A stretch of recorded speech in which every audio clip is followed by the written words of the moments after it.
Boa noite, meus amigos.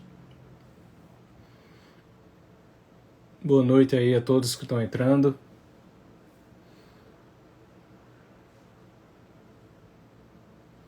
Sejam bem-vindos para mais um capítulo dessas nossas lives investigando a natureza da crise atual do direito. Também da crise da sociedade, né? Não é só da crise, a crise do direito, a crise da sociedade, que se reflete no direito como uma das faces mais importantes da vida social. Nosso convidado da noite, professor Leonardo Penitente, a gente vai falar sobre a Revolução Francesa. Ele já chegou aqui, deixa eu autorizar aqui a missão.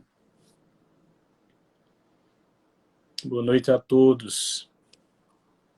A live com o Rafael Nogueira está no Instagram dele, eu vou colocar aqui no YouTube depois. Olá, professor Leonardo Penitente, como é que está? Ei, meu querido professor Taiguara, meu querido, tudo bem, meu irmão em Cristo? Tudo bem, tudo graças bem, melhor a Deus. Agora. Muito feliz de estar aqui contigo, viu? Também fico muito obrigado. Satisfeito, muito satisfeito de você ter aceito o convite. Mas é uma honra para mim, não foi um convite, foi uma ordem. Foi uma intimação. Foi uma intimação. Mas para mim foi uma grande felicidade, uma grande honra. Muito obrigado, viu, querido? Uma grande alegria. Eu que agradeço bastante. Para o pessoal que está aí vindo do meu Instagram, o professor Leonardo Penitente é um grande conhecedor da história da nossa civilização cristã ocidental. E ele tem um trabalho que eu acompanho com muita atenção aqui no Instagram de demonstrar como essa civilização nossa entrou em crise. Não é? Como é que ela se revolucionou, perdendo a sua natureza de civilização cristã e se tornando essa civilização moderna que rejeita tudo que vem de Deus ou da religião e que cada vez se torna mais também anti-humana, né? Porque quando você rejeita Deus, que é a natureza, a origem e o fim de todas as coisas, e também de nós, homens, você acaba rejeitando o homem também. Não é isso, professor? Então, boa noite aí. Eu queria já adiantar aí para os nossos amigos que estão nos assistindo o nosso tema de hoje. Como vocês sabem, a Revolução Francesa e a desordem jurídica que ela provocou. Nós sabemos que essa revolução ela é muito divulgada como uma revolução que originou direitos humanos, que trouxe a liberdade, antes as pessoas viviam presas, né? Ela trouxe a igualdade, antes todo mundo era pisado no meio da rua, os nobres andavam em cima das pessoas no meio da rua, então foi essa revolução que trouxe a igualdade entre as pessoas, a solidariedade entre os homens, todo mundo virou amigo depois dessa revolução, né? E ela é tida também como a originária da Declaração, né, dos Direitos do Homem. Ela é a originária da Declaração dos Direitos do Homem, que todos acreditam ser a origem, né, dos direitos fundamentais dos seres humanos, né, de nós, pessoas. Então, o que pouca gente sabe é que essa revolução, seus princípios são os ocasionadores, os geradores de boa parte dos autoritarismos e violações de direitos que nós vemos nos dias atuais. E o professor Leonardo Penitente, ele tem um trabalho bastante sério e bastante cirúrgico em demonstrar esse tipo de ocasião histórica, não é, que nos trouxe a essa situação atual. Para desmentir esses mitos, então, eu chamei ele para a gente poder ter uma conversa aí sobre esse evento histórico, a Revolução Francesa, e o que é que ela ocasionou para nós em termos de desordem. Já passando a palavra aí para ele, eu gostaria que o professor trouxesse aí seus primeiros comentários sobre esse tema, professor. Mais meu uma vez querido amigo. agradecendo. Não, olha, eu que agradeço. Primeiro, boa noite a você e a todos aqueles que nos escutam. Muito obrigado pelo convite. Aqui, bom, pelo jeito, Você está me tratando melhor do que na casa dos meus pais, viu? Mas olha, conte, a admiração é recíproca, viu, Taiguara? Também tenho visto seu trabalho. Agradeço. O curso que você está para lançar aqui, que já não é segredo, né? Isso. Que é o direito como ele é, essencial e urgente. Então eu admiro o seu trabalho, muito obrigado pelo convite para falar sobre um tema, como você bem colocou, que eu tenho realmente dedicado um tempo para estudá-lo, especialmente a Revolução Francesa, que na minha opinião ela concentra todas, ela seria como que o braço armado ou a deflagração armada de toda uma conjuração anticatólica que vinha desde o protestantismo. Então, a coisa toma uma perspectiva armada e de guerra social ali. Não é? Perfeito. Bom, mas como você disse, nós, pelo menos assim, o convite que eu recebi, e o tema proposto muito inteligentemente por você, foi a desordem jurídica, não é? Porque a Revolução também trouxe outras desordens, mas nós talvez vamos nos prender um pouco mais aqui à desordem política. Então, olha, se você me permite, refletindo sobre este desafio e esta proposta sua, viu, Taiguara? Eu gostaria muito de te ouvir aqui sobre esses pontos também. Eu elenquei 7 desordens jurídicas. Mas antes, eu vou falar das 7, depois, caso você queira e nos permita, nós vamos em cada uma delas, de maneira mais didática. Maravilha.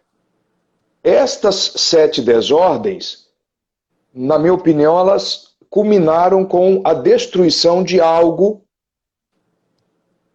que já tinha sido programado pelos ideólogos da Revolução Francesa.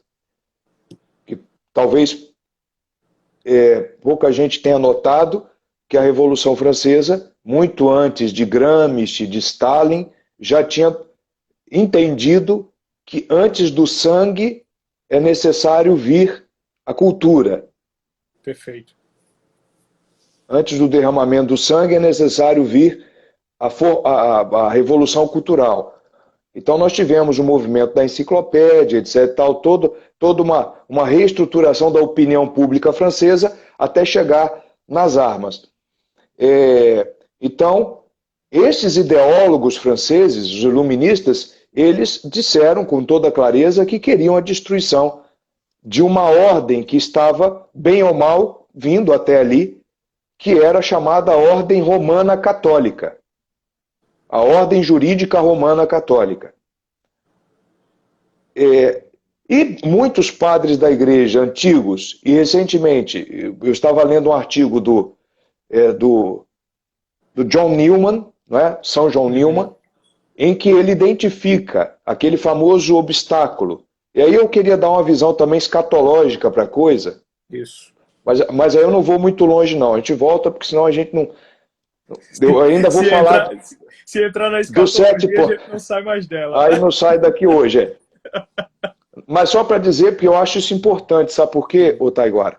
Na minha opinião, só há uma maneira de recuperar essa desordem ocasionada pela Revolução Francesa que nós vivemos hoje. Nós vivemos hoje em muitas das nossas instituições jurídicas e também políticas. Só há uma maneira de resolver, na minha opinião, que é o retorno à ordem romana. Sim. É por isso que fizeram todo o esforço de tirar o direito romano das salas de aula e quer dizer, e deixá-lo para né, as teias de aranha. Agora, então a ordem romana já cristianizada, evidentemente, já cristianizada. Então, para muitos padres da igreja, a ordem jurídica romana católica era o obstáculo que São Paulo, na Sagrada Escritura, fala que se fosse retirado, o anticristo estaria com as porteiras abertas para aparecer de maneira completa. Isso. Então, a coisa é muito mais profunda do que a gente imagina, e o que a Revolução Francesa fez de maneira mais eminente do que as revoluções anteriores, não é? Como a Revolução Inglesa e a Americana, que eu também coloco como movimentos revolucionários complicados, mas a Revolução Francesa ela conseguiu fazer com maestria, por assim dizer, a destruição desse obstáculo, não é? Deixando o campo abertíssimo, abertíssimo para a vinda do anticristo. Não é à toa que Napoleão, que foi a consagração da Revolução Francesa, acabou com o último império romano, não é? Quer dizer, o penúltimo, na verdade, se você considerar os czares russos como herdeiros disso também, depois a Revolução Comunista vai acabar com eles.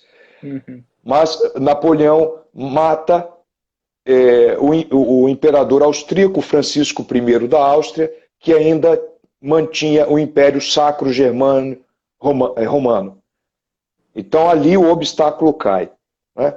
Pois bem, mas a destruição, na verdade, essas 7 desordens, que eu vou citar aqui as manchetes, depois a gente pode aprofundar, vou fazer breves comentários, elas foram ocasionadas para destruir esta ordem romana católica, que se nós não recuperarmos, nós não vamos sair do problema.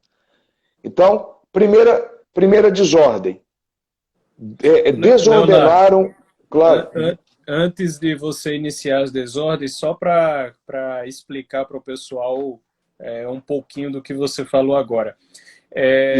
O que o professor Leonardo estava dizendo a respeito dos os padres da igreja, o que nós entendemos, que nós sabemos quem são os padres da igreja, não é o padre como você vê, né, no dia atual. Padres da igreja se refere àqueles grandes doutores, santos, intelectuais do início da igreja, lá do comecinho da igreja, nos primeiros séculos, que foram os que se defrontaram com as primeiras heresias, né, com os primeiros problemas de fé. Então, eles foram demonstrando o que é que estava errado e o que estava certo em cada coisa e trazendo, desenvolvendo a doutrina católica naquele início da igreja. Então, aí nós temos padres como Santo Agostinho, Santo Ambrósio, São Policarpo de Esmirna, uma série de santos lá do início da igreja. E esses doutores, eles faziam um comentário a respeito de um trecho da Epístola de São Paulo aos Tessalonicenses, em que São Paulo ele fala que há um inimigo, né, de Cristo, que ele viria ao mundo e tentaria se passar por Cristo, né? Você sabe, Cristo é o quê? Cristo é rei, não é? Então, ele é o rei não só dos nossos corações, ele é o rei da sociedade também, né? O que ele fala para Pilatos, né? Você não teria nenhum poder sobre mim se não fosse dado do alto. Então, quer dizer, o poder que existe, né, no mundo, ele é conferido, né, por Deus. A autoridade vem de Deus, que é o supremo poder. Devido a isso, quando Cristo vem ao mundo, ele diz: o meu reino não é deste mundo, mas ele não disse que o reino dele não estaria também neste mundo. Né? Tanto é que no Pai Nosso nós rezamos: venha a nós o vosso reino, seja feita a vossa vontade na terra como no céu. Então, aqui na terra, a vontade de Cristo Rei é feita, a lei dele vale tanto quanto vale no céu. Porque Cristo é o Redentor dos nossos corações. Então, reinando em nossos corações, reina também nas sociedades. Mas São Paulo dizia que ia se levantar, né, um inimigo, e esse inimigo, ele só não tinha se levantado ainda porque, e aí é uma passagem misteriosa, por causa daquele que o detém. Né? Então, ele fala, aquele que o detém. O que é que detém? Os padres da igreja, eles interpretaram da seguinte maneira: o que detém a vinda, né, desse inimigo, né, desse anticristo, é a ordem social cristianizada, que estava presente naquele momento no direito romano. Porque com uma ordem social cristianizada, né, com a vontade de Deus sendo feita na terra como no céu, como nós rezamos no Pai Nosso, então Cristo reinava na sociedade. Reinando na sociedade, não teria espaço para o anticristo. É isso que os padres da igreja interpretavam. Essa noção de que existe esse império, né, terreno, né, esse império social de Cristo que impede a vinda do seu inimigo, né, ela permanece ao longo da história, mas ela vai sendo continuamente destruída, né, por eventos históricos, que é o que nós chamamos os eventos da Revolução. Né? Devido a isso, um dos capítulos é a Revolução Francesa, mas existem vários outros. Né? E a Revolução Comunista é um outro, por exemplo. E é o que vai ocasionar aí a destruição dessa ordem social, né, vivida conforme a vontade de Deus. Então, aí é que vai ocasionar essas desordens jurídicas que nós estamos falando. Agora, continuemos aí com a... Não, mas só foi perfeito. Foi perfeito. Embora eu conheça o tema, mas aprendi mais agora do que comigo mesmo. Foi perfeito. Explicação mais didática do que esta, impossível, viu, Taiguara? Muito obrigado. Perfeito, é isso mesmo. Então nós temos aí esses padres da igreja antigos, né, como o Taiguara nos esclareceu melhor, inclusive alguns que conviveram com os próprios apóstolos, né, o caso de Santo Irineu de Lyon, né, que conviveu com São Papias e que por sua vez foi discípulo de São João. Então essas interpretações elas têm uma autoridade porque é possível que elas tenham sido, inclusive, ouvidas da boca dos próprios apóstolos. Em conversas privadas, né? Em conversas privadas, exatamente. Isso, é possível, é possível. Enfim, mas tá bom. O fato é que, então, a Revolução Francesa, ela é o estupim destas 7 desordens aqui, não é, meu caro Taiguara? E aí você depois me fala qual dessas a gente pode ir, qual a gente continua ou não continua. Perfeito. Primeiro, eles destruíram ou desordenaram o conceito de justiça. Primeiro. Depois, desordenaram o conceito de lei. Desordenaram o conceito de direito. Uhum. Desordenaram o conceito de representação política. Esse daí essa desordem aí é o maior problema do Brasil hoje. Hoje. Todos esses problemas que nós estamos tendo aí são ocasionados por causa dessa desordem. De fato, de fato. As 5, a quinta desordem, também desordenaram o conceito de regimes políticos, não é? E depois, a sexta desordem, eles desordenaram o conceito de legalidade e legitimidade. E por último, como que coroando todas estas desordens e desaguando na destruição da ordem jurídica política romana cristã, eles desordenaram a ideia de corpo místico de Cristo, criando um corpo místico de Satanás com a fraternidade de todos os homens, tendo um homem como a cabeça e não mais Cristo. Que foi materializado na Igreja Constitucional, que eles criam dentro da França. Que é todo o ideal maçônico e que já estava, já de alguma maneira, colocado em germe em Hobbes. Isso. Como Leviatã, como a reunião de todos os homens, tendo um homem como salvador de toda a humanidade ao invés de Cristo. Então, isso é o corpo místico satânico, né?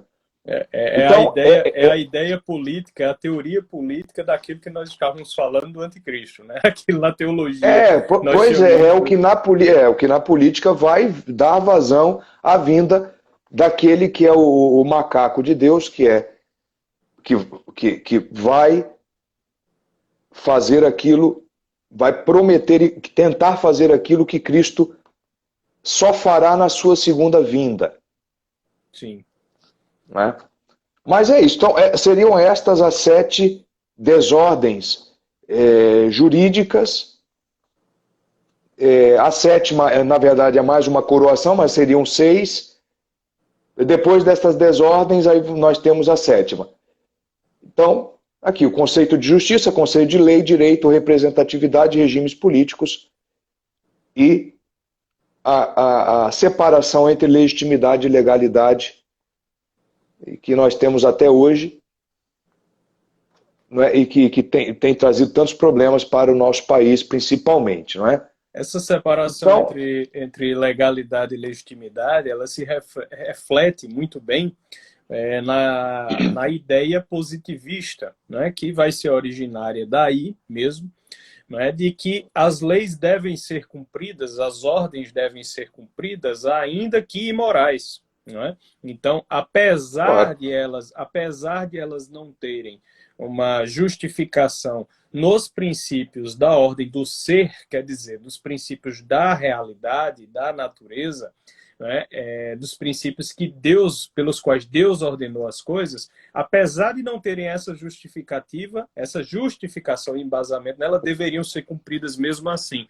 Isso parece muito, professor, com aquele erro que Santo Tomás combateu no averroísmo, né, de separar as ordens da razão. Né? Você tem uma razão que descobre uma verdade e tem a fé que descobre outra verdade. Então você tem duas razões, né? Uma razão natural e uma razão sobrenatural. E eles diziam que você podia encontrar, a Averroes ele dizia que você podia encontrar dois tipos de verdade. E podiam ser contraditórios uma com a outra. Daí é que origina o racionalismo que se torna, né, princípio de filosofia política dentro da Revolução Francesa. Então, o que claro. nós escutamos hoje, tanto, né, de que a ciência é contrariana à moral, essa lei aqui contraria a religião, mas deve ser obedecida porque é lei e a religião não. Né? Então, tudo isso aí advém dessa ideia de que a verdade ela pode ser cindida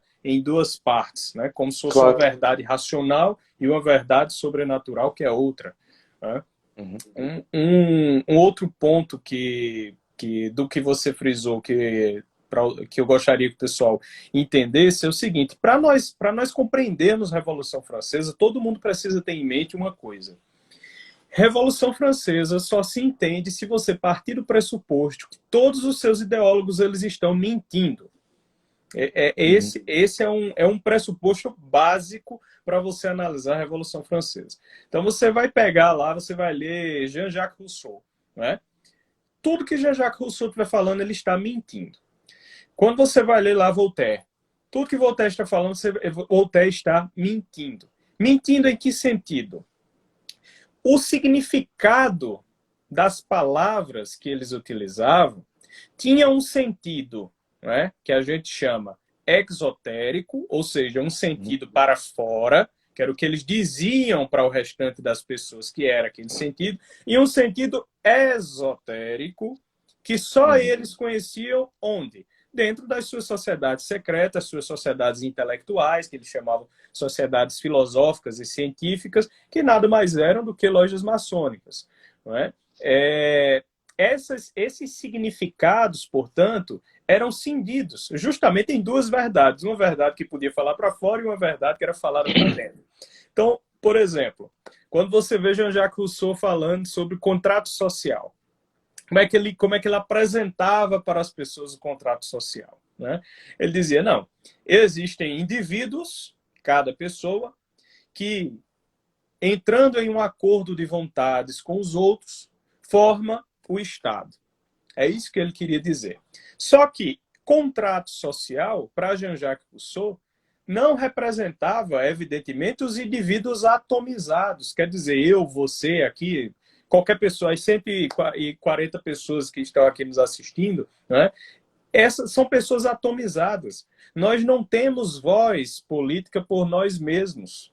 Né? É muito reduzida a força da nossa voz política. É por isso que, na realidade, no mundo real, como é que as coisas funcionam? Nós nos reunimos, não é, em associações. Essas associações é que têm ação na sociedade. Então, nós nos reunimos em uma família, nós temos empresas, nós temos, né, as igrejas. Então, isso aí é que tem ação na sociedade. Não são as pessoas falando sozinhas. O fato é esse, essa é a realidade.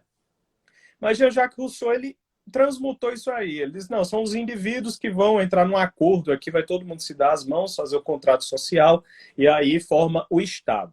Resultado, só existe Estado e indivíduo. Acabou com tudo que existia no meio. Acabou com família, acabou com igreja, acabou com as corporações de ofício, né? Acabou com tudo. Só existe indivíduo e Estado. Mas isso é uma mentira política, porque Jean-Jacques Rousseau sabia que as pessoas se reuniam em associações, só que ele não admitia a influência política dessas associações. Ele só admitia a influência política das associações deles, dos ideólogos. Portanto, ele neutraliza através do contrato social, né, da ideia de contrato social, a força política das demais pessoas e leva essa força política apenas para a associação, né, existente com uma possibilidade de agir. Quais eram? As suas sociedades intelectuais, as suas sociedades de filósofos secretas. Só que isso não era passado para o restante das pessoas. Isso não era passado para a população em geral, né? Evidentemente que não. Esse pessoal é que vai fazer, nas prévias da Revolução Francesa, toda a modificação dos conceitos, não é? Do significado das palavras em público, das questões legais, etc., até que desemboca na Revolução Francesa, que foi só um capítulo final, né, daquilo que estava sendo construído antes intelectualmente no seio dessas sociedades. Primeiro excluem as pessoas, aí é a questão da representatividade que nós falamos, né? Excluem as pessoas, excluem as famílias, excluem as igrejas, exclui tudo isso. Resultado, depois que faz o arrasa quarteirão, tá tudo limpo, pronto. Agora nós só temos aqui as sociedades, né, filosóficas, secretas, que vão discutir lá dentro entre elas o que é que decide, né, do mundo. E depois que decidir lá dentro da sociedade, se leva para o Estado. Onde é que nós vemos isso acontecer hoje? Um exemplo é essa situação que nós estamos vivendo. Pandemia. Não é? Quem decide as coisas por nós? Nós não sabemos. São um bando de burocratas lá, escondidos dentro de salas secretas, né, lá na OMS, etc., que estão mandando na nossa vida aqui, na nossa vida real. Não é? É um reflexo disso. Essa burocracia secreta começou lá, né? A modificação do jogo de poder do Estado começou exatamente ali, na Revolução Francesa. Muito bem sintetizado. Isto. Então, esta questão da representatividade, já que trouxemos para o lado da representatividade, só queria fazer uma questão para me unir, viu, meu caro professor Taiguara, a sua voz em relação à legitimidade e legalidade. Eu acho, na minha opinião, que o grande erro foi cometido no momento da Restauração Francesa, com o Luís XVIII. Porque Luís XVIII ele concordava que o regime napoleônico, por ser tirânico, não era legítimo, mas o Código Napoleônico era legal, então tinha que permanecer. Quando os Bourbons fizeram isto na França, não é? Eles acabaram concordando com o inimigo, por assim dizer, de separar legalidade de legitimidade. É o problema que nós estamos vivendo hoje com o Supremo Tribunal Federal, que, aliás, com toda a estrutura do nosso país, que, na minha opinião, e talvez eu fale uma coisa muito delicada, na minha opinião, desde 1988, quando formamos uma Assembleia Constituinte que se assemelha à Assembleia Nacional Francesa, em 1789, esta Assembleia Nacional está fundamentada na ideia de que a vontade popular cria as leis, quer dizer, a lei não é mais uma ordenação da inteligência e da razão, como dizia Santo Tomás de Aquino, como estava prevista na ordem jurídica romana. A lei já não é mais uma disposição da inteligência, e sim uma disposição da vontade. Quer dizer, nós não descobrimos mais a Isso, ordem com a nossa a razão. ordem, Nós isso, fabricamos a ordem com a nossa utilizando da vontade. palavra e da nossa vontade. É isso. É porque a vontade, ela não tem problema algum na ótica católica, romana, cristã, porque ela está sempre vinculada à inteligência, porque ela tem que ser iluminada pela razão. Eu só quero aquilo que antes eu conheci. Mas o que faz Rousseau, e daí que gera toda a crise de representatividade, que foi uma das desordens criadas pela Revolução Francesa, e que nós herdamos e estamos vivendo aqui no Brasil desde 88, principalmente, é que nós estamos trabalhando com um sistema jurídico de lá para cá que está baseado apenas na vontade humana, que seja do povo ou seja do governante, mas numa vontade que não está teleguiada pela razão.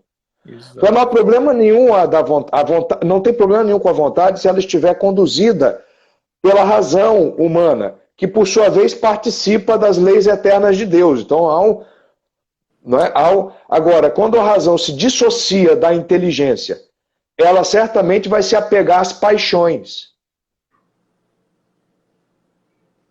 E nós estamos fazendo as leis no Brasil com as nossas entranhas, com as nossas paixões. Né? Porque, isso é que torna o nosso sistema, desde a Constituição de 88, totalmente ilegítimo. Ô, professor, isso aí é um exemplo claro disso aí acontecendo no Brasil. No Brasil, no restante do mundo acontece, mas aqui no Brasil a gente consegue ver isso de forma clara nessa circunstância atual das pessoas quererem transformar os próprios sentimentos em lei. Não é? Eu sinto que sou isso, eu sinto que sou aquilo, né? Meus afetos são esses, ou enfim, o que quer que seja, né? As pessoas isso na melhor das hipóteses, né? Na melhor das hipóteses. Porque os sentimentos ainda podem ter algum lastro real, mas as paixões é que são problemáticas. Exato. E tem muita gente que quer punir os outros, por exemplo, por causa dos próprios aborrecimentos. Não é? Então, você veja, querer transformar crimes, aborrecimentos em crimes, né? Críticas em crimes, né? Porque eu sou suscetível, porque eu não aguento, né? Eu não fere a minha honorabilidade, né? Coisas desse tipo. Todo mundo que está... Quando essas coisas acontecem, nós percebemos o quê? Que a ordem jurídica, ela foi trazida para o nível das paixões. Isso aí. Ela não é mais uma... Porque as pessoas têm que entender o seguinte: nós temos razão, vontade e paixão. A vontade, ela é como o motor, né? Ela é o motor, ela é o que move as nossas ações. Então nós temos vontade, nós decidimos fazer isso ou aquilo, né? Mas o que é que guia, né, a direção para as rodas irem para um lado ou para o outro, né? Podem ser duas coisas, né? Ou é a sua razão, quer dizer, a sua inteligência bem ordenada, olhando para a realidade, né? Olhando em sintonia com Deus, sua alma bem ordenada, então ela vai guiar a sua vontade para as coisas boas, para as coisas belas, para as coisas verdadeiras, né? Ou ela pode ser guiada pela sua paixão, né? Por uma força motora irracional, né? Por um desejo desregrado, por sentimentos desregrados, e aí você vai para a bancarrota, você vai para a falência total, cai no abismo, né? Isso se reflete na ordem jurídica. Quando a ordem jurídica, né, ora, nós falamos em ordem jurídica, nós já pensamos o quê? Qual é a primeira coisa que vem na nossa cabeça? Decisão judicial. Pronto, primeira coisa. O que é a decisão judicial? É uma manifestação de vontade. Agora, essa manifestação de vontade está ordenada pelo quê? Pela razão ou pelas paixões? Né?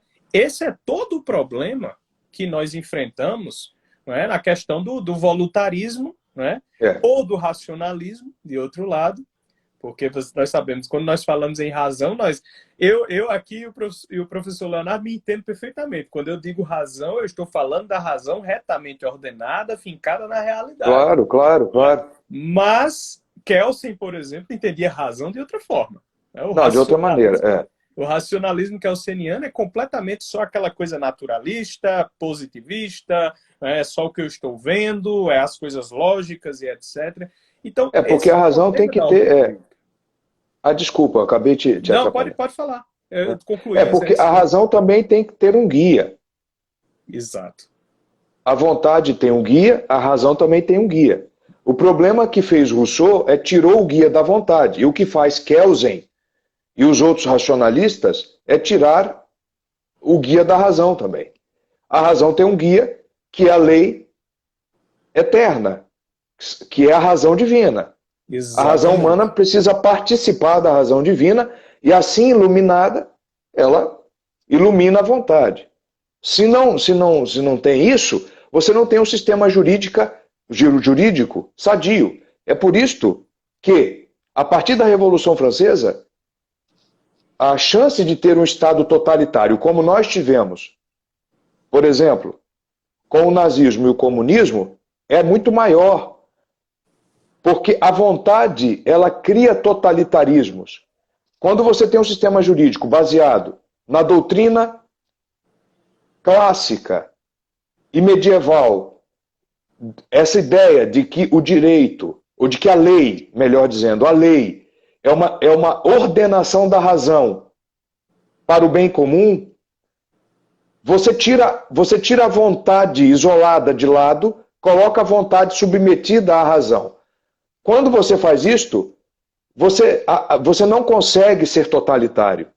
Isso. Então, por exemplo, você não consegue ser totalitário porque é a vontade que totalitariza, não é a razão que faz não é? A não ser que você queira culpar a realidade de totalitária, quando ela te impede algumas coisas. Ô, professor, e eu adicionaria ainda mais.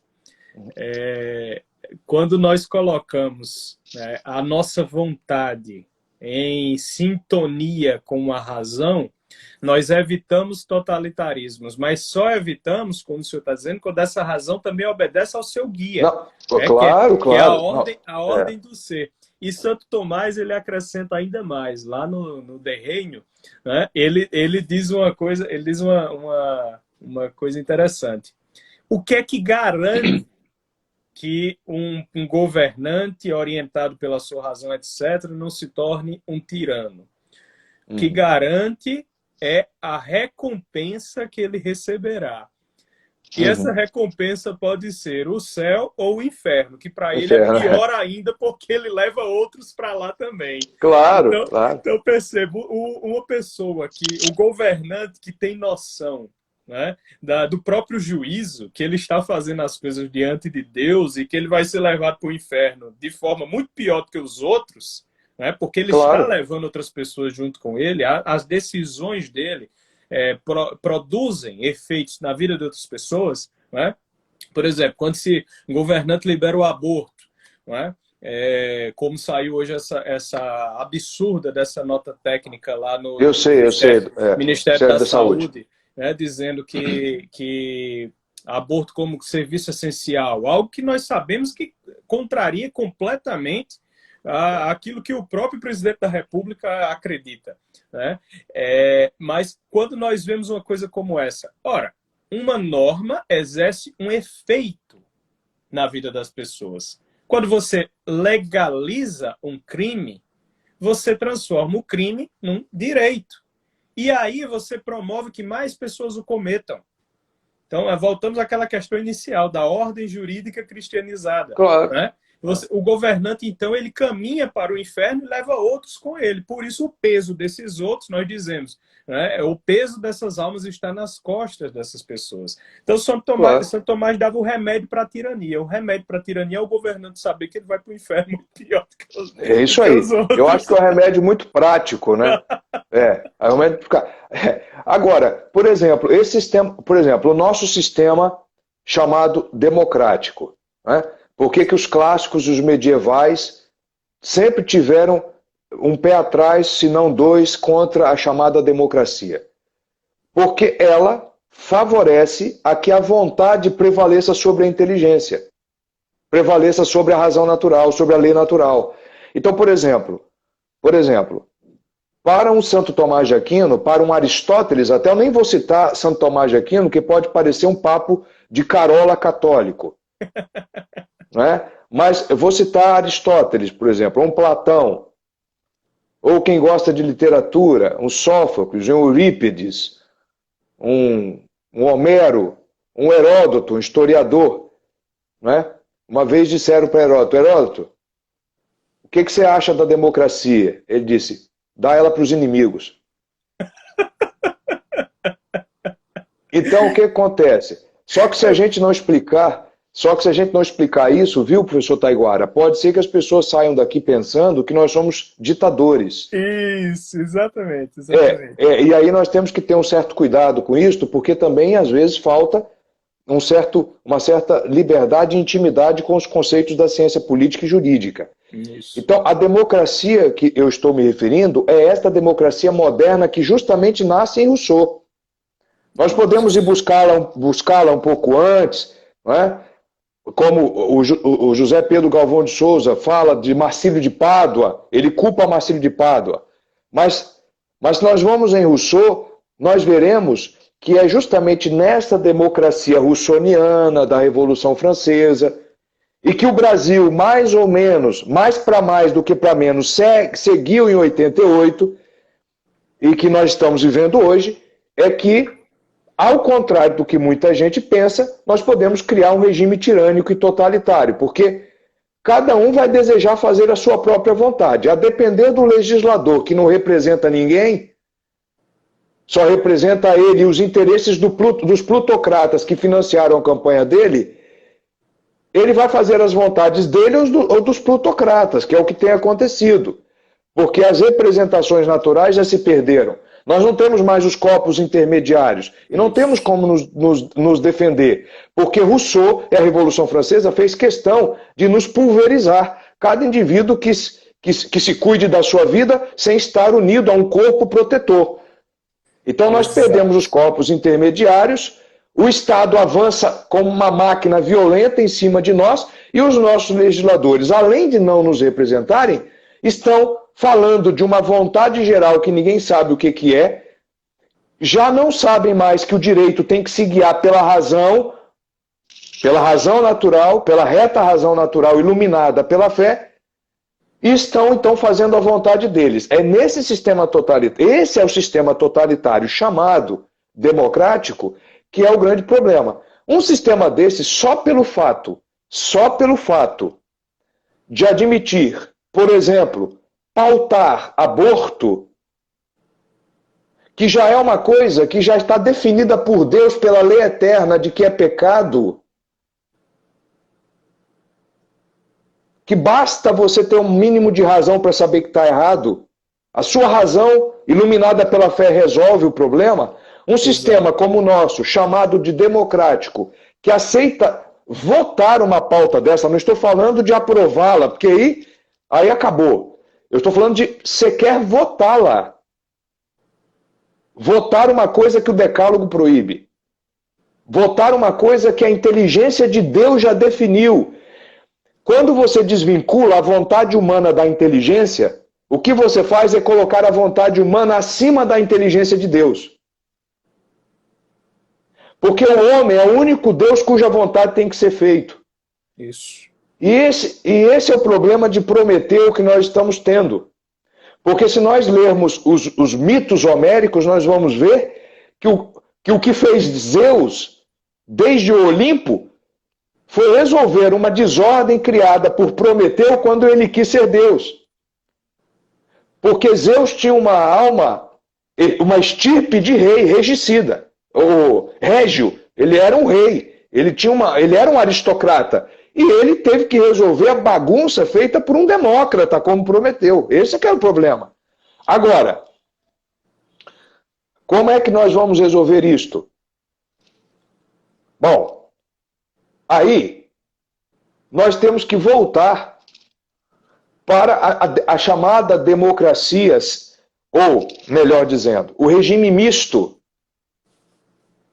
que é uma democracia temperada, que não é essa democracia pura que nós estamos tendo no Brasil, porque esta quebra a nossa representatividade, porque ela destrói os nossos organismos naturais de convivência, como maravilhosamente bem você colocou aqui, querido. E, professor, apenas para que as pessoas percebam a concretude desse problema que vem de lá de Rousseau, não é? Vejam isso que está acontecendo agora em relação a essa questão de controle de fake news em redes sociais.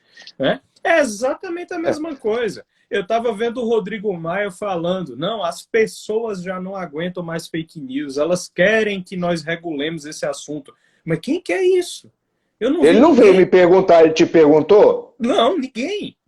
Esse é a vontade dele. Então, é a vontade dele, não tem nada. Tem nada aí. Ele transforma em vontade geral. Né? Ele transforma em vontade geral, mas é a vontade dele. E você veja, essa democracia, né, por isso que os gregos diferenciavam democracia e república. Sim, república, que é outra. Sim. Você não vê o livro de Platão, a obra de Platão não se chama democracia, se chama a república. Né? República. Por causa dessa diferenciação.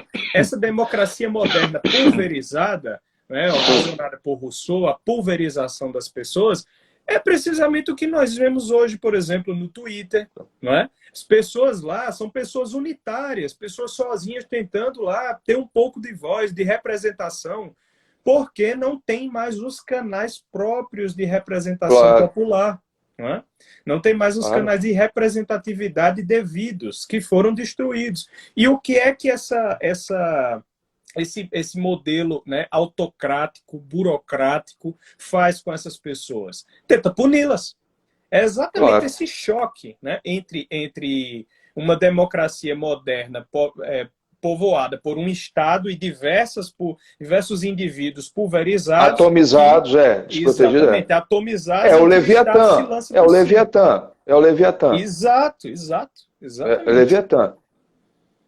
Agora, então, como é que nós poderíamos resolver isso? É simples. É simples, na minha opinião. Na minha opinião.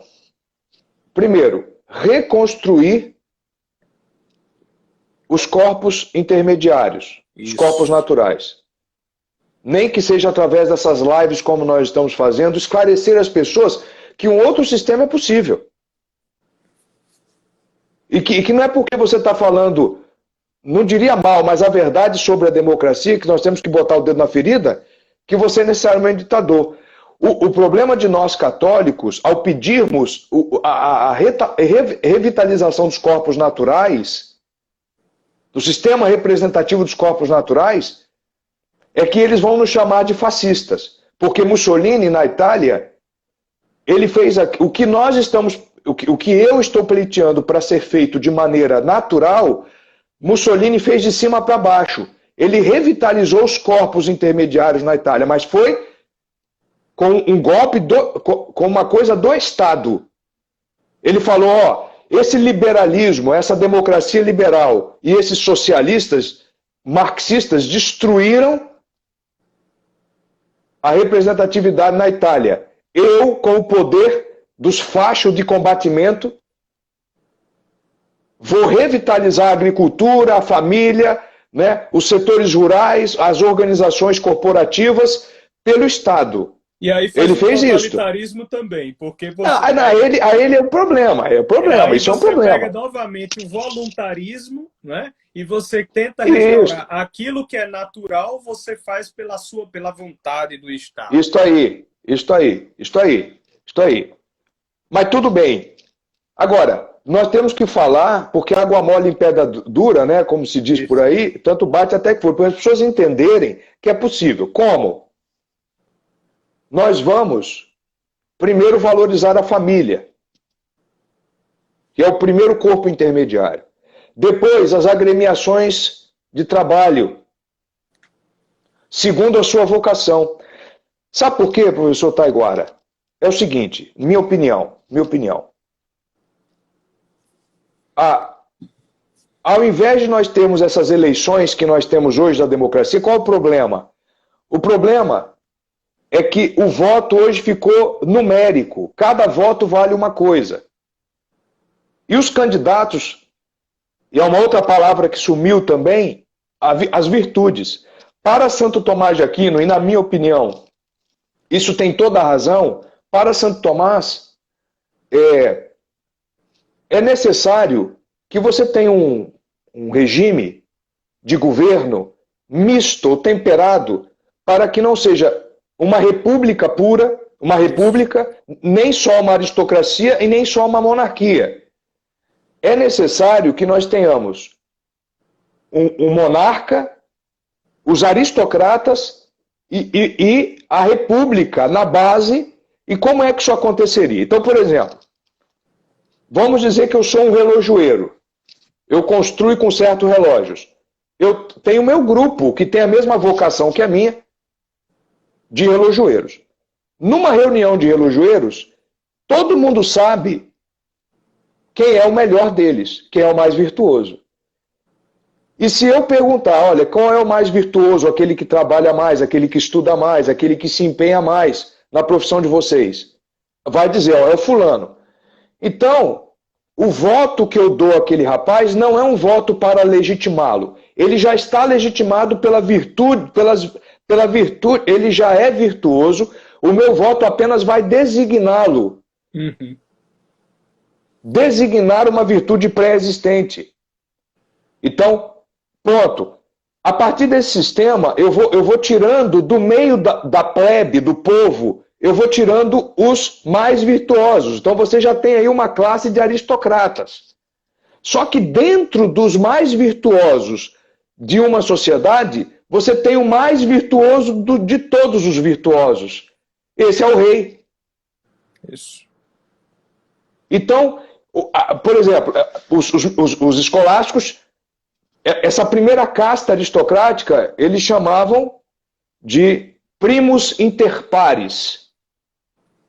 É o primeiro entre os pares. Dos relojoeiros, o primeiro, qual é o mais virtuoso? Dos advogados, qual é o mais virtuoso? Dos médicos, qual é o mais virtuoso? Dos professores, qual é o mais virtuoso? Certamente o professor Taiguara. Então, tá lá. Você cria uma classe aristocrática. A aristocracia entendida como virtude, porque os clássicos e os medievais sempre entenderam assim. Esta é a verdadeira representação. Exato. Essa é a verdadeira representação. E aí, dentre os virtuosos, você tem o mais virtuoso de todos, que é o primus inter primos, o primeiro entre os primeiros. E que é o rei. O que a Revolução Francesa fez foi destruir isso, porque o Luís XVI, que foi guilhotinado e retirado pelos revolucionários, era o homem mais virtuoso da França, com toda certeza. Era um dos homens mais virtuosos da França, com toda certeza. E você tinha os três estados. Você tinha o povo, o clero e a nobreza. A aristocracia, a classe sacerdotal e a república ali representada pelos comerciantes e a plebe, os populares. E a república nada mais é do que já um sistema misto, temperado entre oligarquia e democracia. A democracia não pode ficar sozinha, ela só está sozinha no Brasil porque aqui tudo acontece. E olha que na prática, né, ela só está sozinha no Brasil nominalmente. Né? Quando você vai ver na prática, o que existe é um monte de oligarquia, né? Só existe isso. E o povo não por isso que ela se chama república. Tem sim uma oligarquia aí. Agora, para você ver, viu, Taiguara, que Santo Tomás de Aquino estava certo, porque não basta a república. Num país como o nosso, a república, que é a mistura da oligarquia com a democracia, não está funcionando. Não está funcionando. Tem que ter o tempero de uma aristocracia virtuosa, que é o que não tem. É isso mesmo. Que é o que não tem, para botar ordem no puleiro. Porque o que nós estamos... Por isso esse antro de corrupção que nunca para. Imagina, em plena Covid-19, os caras estão... Isso daí... É uma coisa que isso não existe. Se a gente não mudar isso, de alguma maneira, isso tem que mudar. Tá bom? Nós estamos falando aqui, por exemplo, que o regime fascista fez de cima para baixo. A coisa na pancada. A coisa na pancada. Veja bem, isso daí também é um problema, não vai resolver.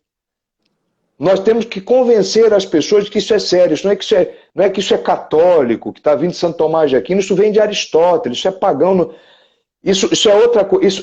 Os caras compreenderam. Aristóteles já sabia, olha, esse negócio de república, se não for se não tiver um tempero monárquico e aristocrático, vai dar problema.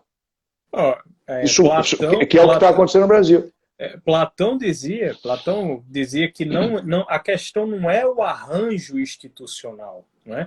A questão não é os mecanismos da república, mas se no topo dela estão aquilo que ele chamava de espoudáios, né? Os homens maduros, os homens virtuosos, homens que têm uma noção clara das coisas.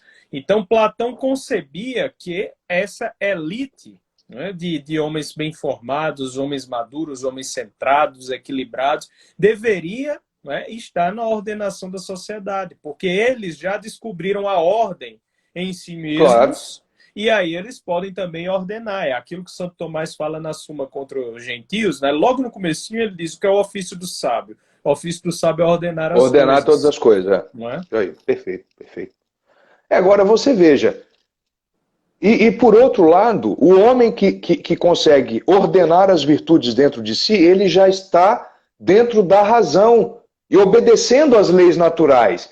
Então, quando ele for um legislador, pertencendo à aristocracia, que vai ajudar o rei a governar, ele não vai submeter o bem comum da nação à sua vontade particular, aos desregramentos da vontade, que não está iluminada pela razão. Isso que nós estamos vendo são homens e aí me perdoa a expressão, são homens, os políticos brasileiros, com uma exceção outra muito rara, são homens de baixíssimo nível moral, já que nem entro na questão intelectual, e que são protótipos disso.